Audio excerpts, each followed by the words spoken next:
Well, good afternoon, everyone. Good morning, good evening, wherever you are. I I hope you can all hear me. My name is Mark Goddenho. I'm the head of marketing at TASKA Prosthetics, and on the call today we have all of you, and we have Claire Mai. Give us a wave, Claire. Claire's our CX product manager. And of course, we have the person that you really want to speak to, which is Jodie O'Connell-Ponkus. I'll give you a quick introduction in a moment. First thing I want to do is just give you a little bit of an intro. Look, firstly, thanks for joining. This is our first user-focused webinar that we've had here at TASKA. And this is something that a lot of our users have asked for, and it's something that you've asked for, and I suppose that's really how it works here at TASKA. When it comes to everything from new product development, we ask prosthetists and we ask users, what do you think? What do you want? And that's how we ended up with, things like capacitive touch on the CX hand. But, that's another story. Before we dive into some things, like just a little bit of housekeeping, this webinar is being recorded. So if you don't want to appear in the video, just make sure your video is turned off. It should be turned off automatically, but just check that is the case. There is a Q&A function. So if you've got a question, please submit it in the Q&A, and we'll endeavour to get round to that after we hear from Jodie. And as this is the first time we're running this type of webinar, we will be sending you a questionnaire afterwards. So if you could fill that out, that would really help us. Thank you. Thank you so much. So look, let's get on with it. Without any further ado, onto our special guest, Jodie O'Connell-Ponkus, who is based on the East Coast of the US. Jodie is an occupational therapist and a right-hand amputee for over 20 years. She's had experience with the TASKA Gen2. She's had experience with the TASKA CX hand, and she's used other myoelectric multi-articulating hands as well. She's the founder of a not-for-profit therapeutic horseback riding program that caters to those with or without disabilities, and she's an OT as well. So I think that's enough of an introduction from me. I'm going to hand over to you, Jodie. Hello, everybody. Thank you so much for joining me today. If you have any questions, please feel free to reach out just to ask them. A little bit about me. I lost my hand at the age of 16, 39 years ago. I actually had gone over 25 years without wearing a prosthetic, and I resumed wearing one in 2015.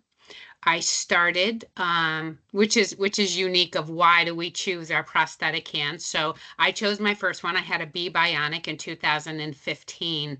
And I was breaking it every 4 to 6 weeks. So it really wasn't functional. So I happened to be at a conference in Canada called the MET Conference, which is for upper extremities.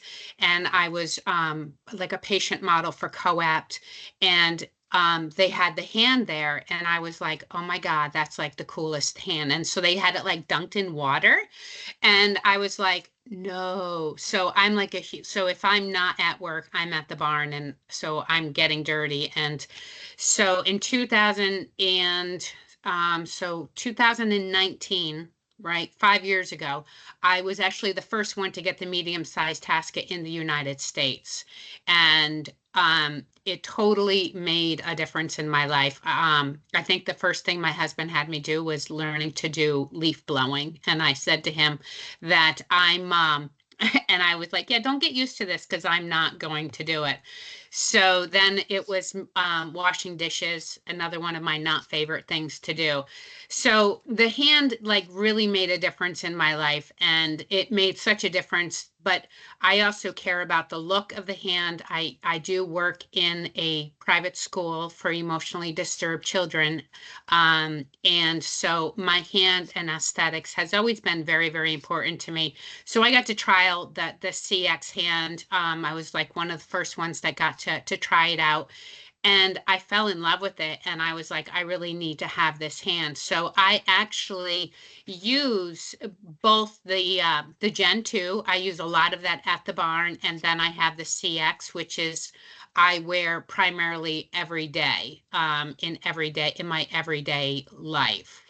Um, it's just been such a difference in my life. And when we look at those options of why do we choose the hand that we do, as an occupational therapist, I like to say you got to think about what is your purpose and what do you want to do with that hand, and how do you incorporate and how do you plan on incorporating it into your life. If you have a very sedated type of life, then maybe, you got to think of what you want. But to be able to wash your hands whenever you want, or even to use hand sanitizer, especially with the big COVID thing that we went through, and the hand sanitizer, many hands can't even have that hand sanitizer. So how do you know you're not picking up any kind of a, bacteria or something on your hands? So be able to wash our hands and be able to do everyday. I don't think there's something that I don't incorporate my hand with. Did I leave anything out? No, I think you've done a great job. You've done a great job there. Don't forget, if you've got any questions, please fire them through to that Q&A or the chat. Jodie, you're now an occupational therapist. How's it marrying the experience of being an OT and being an amputee? How's that working together for you in your day-to-day role? So I actually, when I started wearing a prosthetic again in 2015, that was my first introduction into realizing that I wanted to go into the field of occupational therapy. So when my daughter turned 18 and she went off into the Navy, I had the hand for about 3 years, and I was realizing that not many amputees had access to an occupational therapist, or if they did have an occupational therapist, they didn't understand us. I was fortunate. I have my OT is a congenital. So she understood me and understood where I was coming from. So part of the reason I became an occupational therapist was merely for the reason of how could I help other amputees, because not many people understand how hard it is. I mean, I'll give you an example, that when I first lost my hand when I was 16, and the OT that I had was trying to show me how to sweep a floor. Not sure why a 17-year-old would want to sweep a floor, is something we learned, but that's what he did. But he kept telling me everything that I was doing wrong and how I should make it better. Well, I threw the broom across the room and told him to cut off his own hand and then teach me how to use it. And I think that that's really speaks a lot of how sometimes people with two hands don't understand what we go through in a two-handed world with one hand or no hands, and having one or two prosthetic devices, and how these hands really become our lifeline to existing in every day. So occupational therapy was just how can I better help people to get more out of their hands and really maximize them, because if they don't get that training on how to do it, they're more likely to abandon the prosthetic, because it's frustrating and it can be hard to learn. So that's how the occupational brain in me now is like, well, how can I help make somebody successful with or without a prosthetic device? Very good, very good. The when obviously were when you first lost your hand or actually when in 2015, when it came to getting a hand, what was the market like, and what were the options like on the market back then? Do you remember, for Oh prosthetic yeah. devices? There's a lot more today. So the biggest one, so you had Autobach, and you had the Michelangelo hand, which is big and bulky, and it only did 2 grips. And then there was the B Bionic that I had, very pretty, came in extra small, came in medium, and then you had your ETD, your claw type ones, and then you had Touch Bionics that had the iLim Quantum. I want to say that that's mostly of the choices that I had before me, besides just the one that just opens and closes. Those are really all the ones that I had to choose from, if that's what I remember most. Mm. So when it comes to choosing a hand today, obviously there's a lot more options available. What advice would you give to people when considering the variety of hands there are on the market? Um, the first thing is that you really need to have a conversation with your prosthetist and telling them, and this is where it comes from OT, what do you want to use that hand for? What does your everyday look like? What do you complete? What do you do? Because there's a lot of hands out there and they're very, very pretty, but they're very fragile. And so they'll say they're for like medium type tasks, right? Most of them are light. So even your medium can't lift a pot that you're cooking, or you can't lift a handbag or groceries with it because you're more likely to break those fingers. You can't wash your hands. When I had the Be Bionic, I had to put my hand into a pocket when I was running outside. If it was raining out or if it was snowing, I wouldn't even wear my hand for fear that if I fell, I would crumble the hand. So really knowing what it is, and don't always go, look is everything. For many of us, especially women, I think we're very aesthetically drawn, like we really want that look. But you have to look at functionality. Pretty goes so far, functionality brings you to another type of level, and you really got to know what it is you're going to use it for. Even if you worked in an office, some of those hands may not. And then you have ones that are very durable, they're very fast, and they're very strong, but they're noisy. So when you listen, so try those hands, try them and like listen, like how noisy. So the CX is quiet and I like it. Some of them are very noisy, they're very loud, and they just look too robotic. They like there's no character to them. There's nothing. The thumb looks weird, but that's my opinion. But you really got to realize that you're going to be going out in public with it. People are going to be looking at it, and you want to make sure that you're comfortable, because if you change your mind afterwards, you're more likely to abandon it rather than going ahead and just getting the most out of it, because you'll realize, oh, I really don't like it. So trial it. Trial the hands and see if you could see yourself wearing that hand and using it every day. But finding out the function and the durability is most important. Mm. Speaking of which, we've had a good question come in from Susie. It's pertaining to TASKA Hands in particular. We've got, as you know, we pride ourselves on building the most beautiful, reliable, waterproof, robust hand there is out there. A powered rotatable thumb, and most importantly, I think the breakaway resettable fingers. Are they features that you? Well, let me ask you, how important are those features? Having a breakaway Um, thumb, having resettable fingers. Considering I ride my horses with my hand, if I was to fall, that it would most definitely do it. It's, and the thumb, it's just, I have, so just so everybody knows, I actually have the co-op pattern recognition system that I have, and not the dual site. Pattern recognition just works very, very well for me. And so there are certain things that I can and cannot do. So I may not use the app as a traditional person does with dual site. So I don't, so like I just kind of just go into different grips, and I don't really have to do much switching, or you don't see me touching the hands, but I do like to. And I actually had to use it on Sunday because I had to do a presentation, and I couldn't get the hand to work. So I hit this button, which then brought me to my favorite grip of the multi-tool. And then it like stays there for me. So breakaway and the thumb, all of those are like so important because like the Be Bionic, I had to manually move that thumb. Yes, I got very quick at it, but it's also just not, it's not convenient. And when you look at, there's always a delay.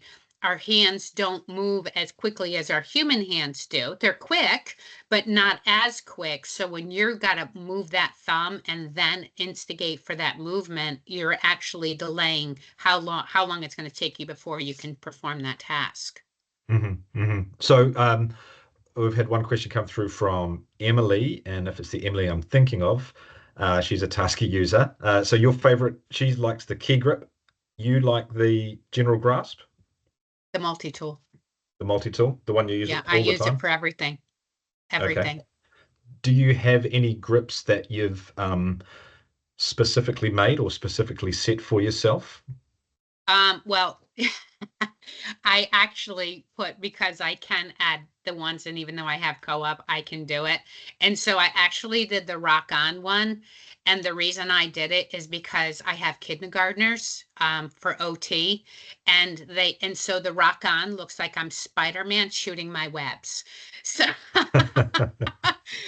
um so or I will, or it's the pointer, just so I've, especially if I needed the touch screen to have the pointer, just so I can do it, because I can only get like so many grips with co-opt. So having those grips that are good, but I haven't gone in, besides my Spider-Man one, I haven't really gone and done it, any other ones. I've actually got another question from Emily around pattern recognition. Don't forget, if you've got questions, just throw them into that Q&A. Can you tell us a little bit more about it? How reliable do you find it? It's pretty reliable. It's like, so I have really good proportional control. I can, if my hand is not performing to what I need it to be, then I have a calibrate button on here, and I can just retrain the arm or go in and just go after one grip. If my supination isn't really good, I can just go in and do that. So it just gives me better reliability. Um, so if, in case you do put it on crooked, unlike dual sight, where you really you got to get your limb lined up correctly with your flexor and extensor muscles, right? There's a lot of forgiving space with mine. If I have volume changes, it's really not going to affect me. I just recalibrate and retrain the hand, and my performance is pretty good. But I was telling the funny story that when you're nervous, though, when you're nervous and your muscles all tighten up, yeah, well, I'm more likely to not pull the grip that I'm looking for because I'm just so nervous, which is what happened to me Sunday. And I was like, thank God I have these buttons. Or even, I also like the lock. So in case when I'm working with my little guys, that I will put the hand in lock when I need it to, just so, because they like to play with it and grab it, and I don't want it to accidentally close on them or me not be able to. So the lock feature is probably also one of my favorite things to do. It's also when the kids want to play with one of the buttons, I let them lock the hand and unlock the hand. We've got a question from Angel. It's Angel Grafera, I think. How you doing, Angel? She says she also loves the multi-tool, and asked the question: do you frequently swap out your grips, or have you chosen your favorites now that you've been playing around with it, and you've just you stick with what you've got? I have my same 4 to 5 that I generally use. And I haven't gone in to look at all of the TASKA grips, and I think that's just because it's co-opt, but it's something that I would like to play around with more, to see if there were other ones that I could use. There was one that I realized was really good for holding a glass, and I don't remember which one it was, but I think the fingers kind of came down or something, and I really liked that one as well. But I like the multi-tool also because in relaxed, it simulates a relaxed hand. So when you're walking around, the hand looks like natural standing by your side rather than being stuck in a grip or something. Yes, we often see those with a lot of single degree of freedom hands. They'll be just fixed in that Yeah, position or fixed. Yeah. So yeah, it's a bit more it drives me natural crazy. looking. Yeah. Yeah. And just so we're clear, when we say multi-grip, are you talking about the general grasp grip? Would you be able to show Uh, us this one? yeah, Oh, yeah. yeah, yeah, yeah. Okay. It's not the lateral. It's the, yeah. Mm-hmm. Must be called the I Mm-hmm. think we general call that grasp. one the flexi tool. The There was a flexi tool, question that's in the there word I'm about which looking one that for. is. Yeah. Thanks, Claire. The laterally compliant fingers, so the ability to sort of open and hold cutlery and those sorts of things, is that an important feature for you? Yeah, I do. I like that, especially since like cutting food has always been one of my biggest, hardest things for me to do, like especially like cutting a steak or something. So I do like it, and it's also like beneficial for like that, so I can get like this is a highlighter, and I've got that wedged in between the fingers. So you can write and do dual things with it. You can also use it if you wanted to type and have it be your typer. But yeah, so I do like that aspect. Very good. Very good. So, one of the things that we were talking about, because I did obviously catch up with you earlier this week to say, hey, we're going to be running this webinar. You were talking about this idea of embodiment Yes. and the importance of embodiment. I was wondering if you could just talk about that a little bit more, because you mentioned it last time. I thought it was quite interesting, about what embodiment means for someone like yourself. So people who wear prosthetics for a long period of time may feel something of what's known as embodiment, and I'm not sure if everyone knows what this is, but what embodiment is the arm begins to feel like it's a part of you. So if you notice that I used my arm, or I say my hand, so my TASKA hand has become like a part of who I am. So I've embodied it like it's a part of me. It's a part of my everyday life, although it's a tool to many people, and it's something that we take on and we put off. It enhances our life because it allows us to do more things without having to think about how am I going to do it. So it becomes incorporated, like you can't imagine life without it.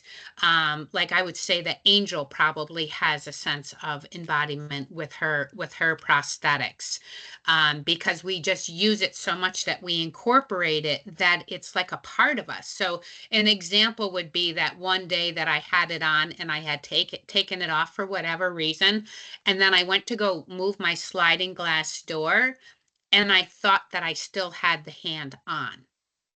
So it's that much that I rely on it, and it's a part of it's like a part of who I am, and it's not like it's not like I'm missing a hand anymore, if that makes sense. Mm. Mm. Yeah, yeah, it does. It does. Uh, so you've obviously had a heck of a journey. You've gone from obviously becoming an amputee, coping with limb loss, not wearing anything, and then rather recently having, in the general scheme of things, having worn different hands. You've obviously worn a Gen 2, and now you're wearing the TASKA CX. How has the TASKA CX been for you compared to other devices, including the Gen 2? I I like the lightness. I like the speed. I like the look. I think the look the look probably really gets me. Um, the medium to me was, I still like it at the barn. That's my preferred at the barn because it's durable and it's strong. But the CX is just it's really hard. It's really hard to explain. It's the task has been a game changer for me, and that's really what I think of how I would put it, because I don't have to worry about what I'm doing. So like I said, I'm known for the girl that breaks anything that you give me. And I've only accidentally broken the TASKA, and that's because a door slammed on it and got my hand. From one of the students, but other than that, I haven't broken it. And so for me to go 5 years without severely damaging a hand is a lot, especially with how much, like, I abuse my hands. I really, really do. But it's just, I don't know. It's just an enjoyable hand, and I feel like I can do just about anything that I want to do with it. There's nothing holding me back. Unlike the other hands of where you're like, I can't do it. It has to be put away. So I'm back to doing things with one hand, overusing my shoulder and having pain in my residual limb. So all of those different things. Whereas having the TASKA, I'm wearing it probably a good 12 hours a day, and I'm making the most of it no matter what I'm doing. I couldn't do that with the other devices. It just they were not reliable. How often is your hand in for repair or maintenance? What do you mean? One of the questions we've got through is how often do you have to have your hand repaired? The TASKA, certainly compared to other devices. I haven't. I've only done it when I axed it when it got broken. Okay. I think the medium hand was sent off once in 5 years, once or twice, but we did send it for just before the warranty ran out, just for any upgrades. These rubber things would have been the only thing. I don't recall. It was nothing so substantial that I didn't have it for like it didn't break. It was like for just regular maintenance or something, but not even that was very frequent. Okay, annual service. And we should point out, and because Angel's asked the question, that yes, when you send your hands in for repair, we do offer loaners. Do you use the capacitive touch on your CX very much? When I remember. Fair enough. I just go. It's I don't think I realize it until I'm like holding something, and then I'm like, oh wait, I can just make my life a lot easier. So I haven't incorporated it enough. It hasn't been I'm not used to it, of that, having that feature, so I don't think that's why it's not first and foremost in my brain. We have another question from Kristen. She says, I'm a new bilateral TASKA user. Any suggestions or recommendations? In regards to what? Like recommendations for like what? What about getting used to your TASKA hand for the first time? Like you're a brand new Patience. TASKA user. Yeah, and anytime you get a new, so, and I tried to explain this to somebody a couple of months ago. Each device that we get, so even when I went from the Gen 2 TASKA to the CX, there's a learning curve. It's different, it sounds different. What ends up happening is, like, I have coapt, and I can tell if I just ask for the wrong grip or the right grip, if I got what I was looking for, because I can tell the sound of the motor, right? So it becomes not so there's a learning curve with everything, and the most important thing to do is to have patience with yourself. It's gonna take a while, and everybody is different and unique. So the grips that I find successful, that I use all the time, are going to be very different for you. So one is to find your favorite ones that you can get a lot with, and practice like 1 or 2 grips at a time. Don't try to like say, well, I'm going to go and learn, I'm going to put 4 grips into my hand, and I'm going to co-contract or double contract, or all of those different things that you do. You will overwhelm yourself, especially being a bilateral amputee.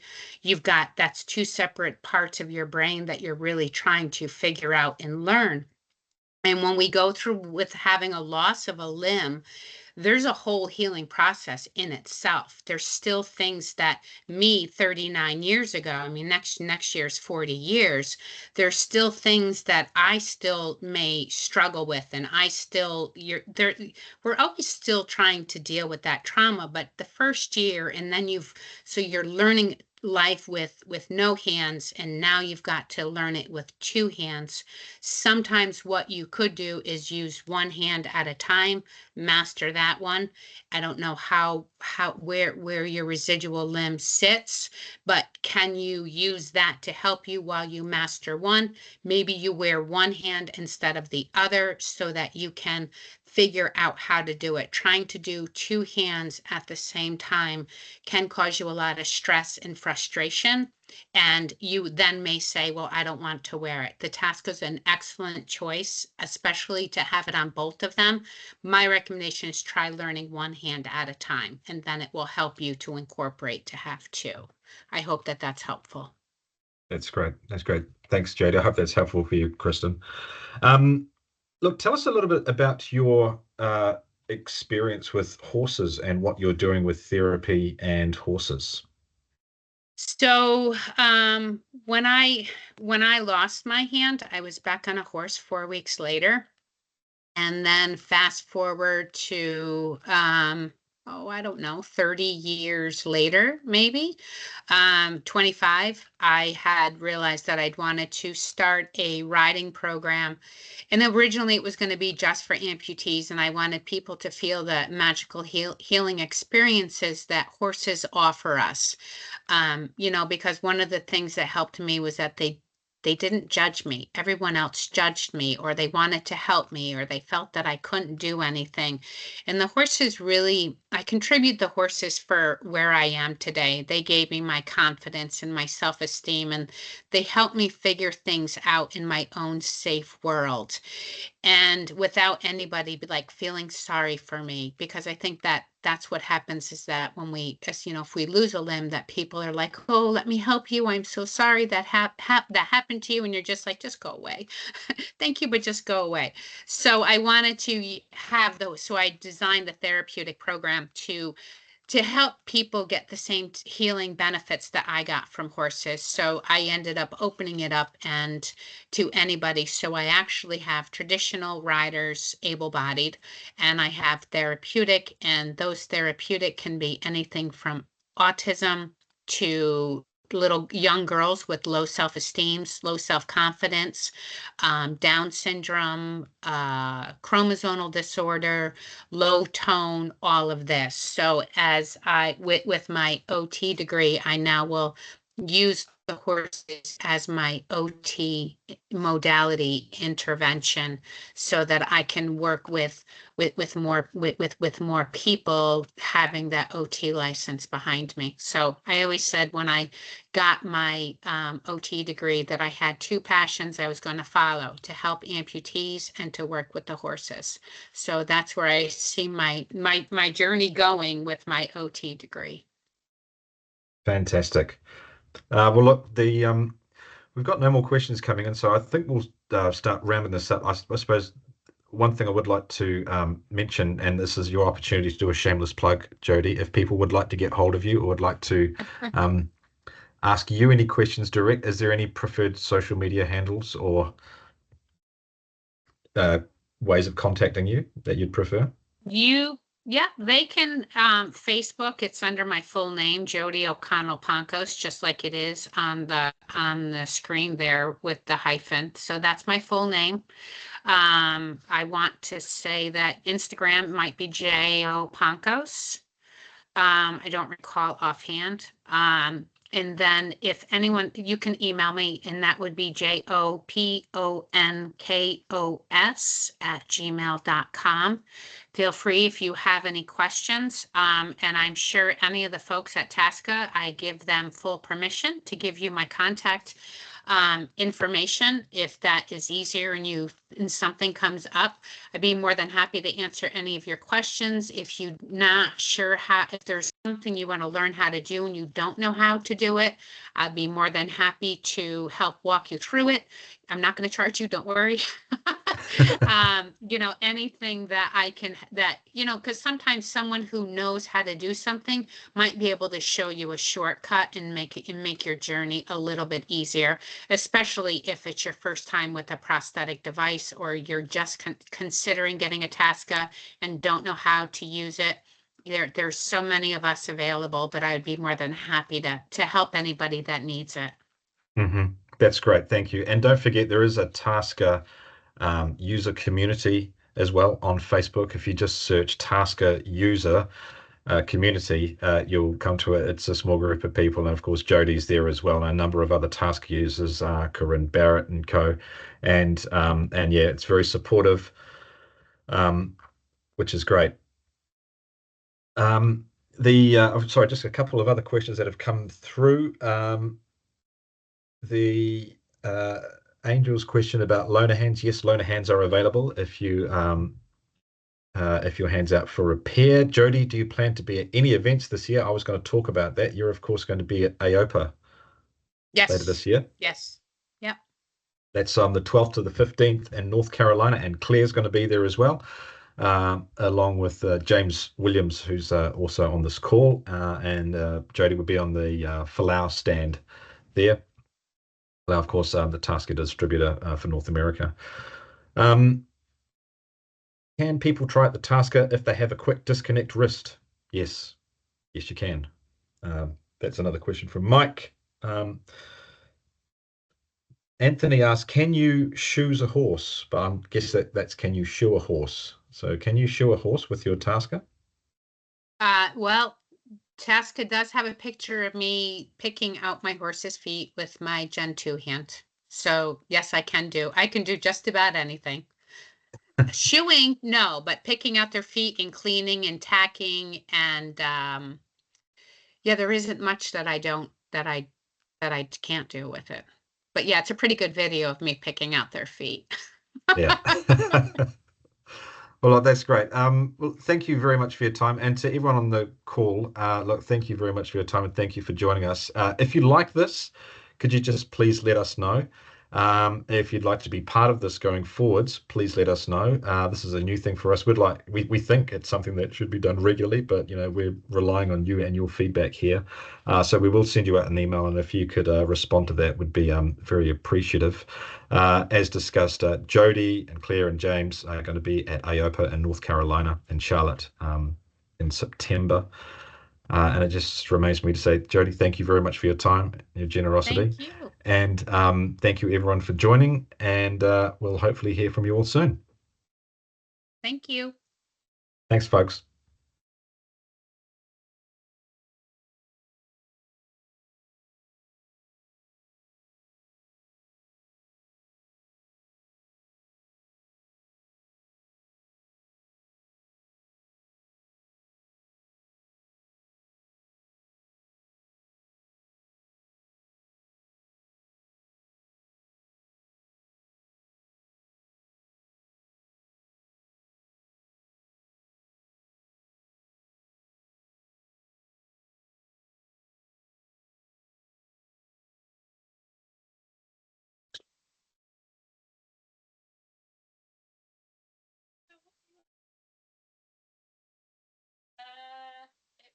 Well, the meeting I have.